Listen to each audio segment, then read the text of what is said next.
গরম গরম ভাতের সাথে বাটা মাছ ভাজা বা বাটা মাছের ঝাল, সেই সাথে ডাঁটা আলু পোস্তর তরকারি, টকের ডাল, সেই সাথে নিম পাতা আর বেগুন ভাজা হয় যদি, খাবারটা বেশ জমে যাবে, তাই না? চলো আজকের রান্নাবান্না তোমাদের সাথে শেয়ার করি। প্রথমেই করে নিয়েছিলাম ডাঁটা আলু পোস্তর তরকারি, সেই জন্যই প্রথমেই কেটে নিয়েছিলাম ডাঁটা আলু।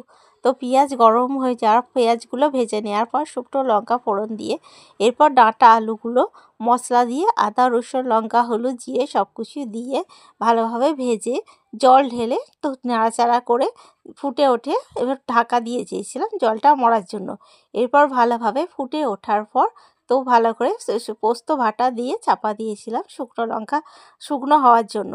আর সেই সাথে করেছিলাম নিম পাতা দিয়ে বেগুন ভাজা, আর ফ্রিজ থেকে বার করে নিয়েছিলাম বাটা মাছের ঝাল করার জন্য বাটা মাছ একটু। তো দেখো আমার ডাঁটা আলু পোস্ত তরকারি কমপ্লিট হয়ে গেছে, শুকনো শুকনো হয়ে গেছে, পোস্ত দিয়ে দিয়েছিলাম, দেখো কাদা কাদা হয়ে গেছে, এবার নামিয়ে নেব। আর সেই সাথে করে দিয়েছিলাম ছোটো ছোটো করে কেটে রাখা বেগুন ভাজা করে দিয়েছিলাম, আর নিম পাতা ভেজে রেখে দিয়েছি দেখো। আর এখানে ডাঁটা আলুর তরকারি হয়ে গেছে, আর এখানে আমার ভাতও হয়ে গেছে। তো দেখো এবার বেগুনগুলো ভাজা হয়ে গেছে, এবার ভেজে রাখা নিম পাতাগুলো দিয়ে দিলাম, আর নিম পাতা বেগুন একসাথে ভেজে নিচ্ছি। বেশ ভালোই লাগে গরম ভাতে নিম পাতা ভাজা খেতে এই গরমে, কার কার পছন্দ অবশ্যই কমেন্ট করে জানিও।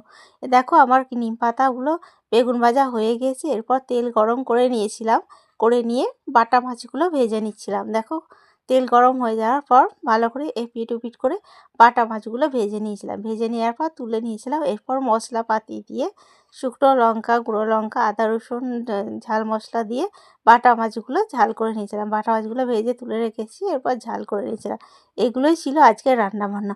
কেমন লাগলো ভিডিওটি অবশ্যই কমেন্ট করে জানিও, সেই সাথে চ্যানেলটিকে লাইক কমেন্ট ও সাবস্ক্রাইব করে দিও বন্ধুরা।